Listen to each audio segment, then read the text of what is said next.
Hello viewer, if you get Instagram login error and struggling for Instagram login problem, let's see the video and solve your Instagram login problem.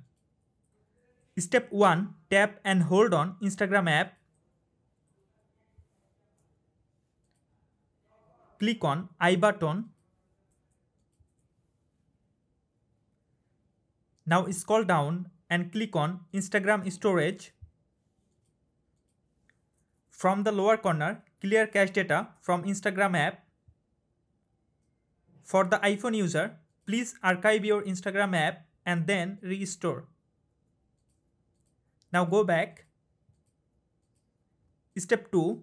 Open Google Play Store or App Store. Now search Instagram app.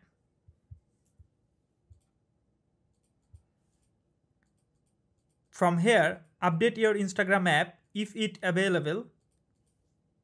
Now go back. Step 3. Go to your phone setting. Click on connection setting.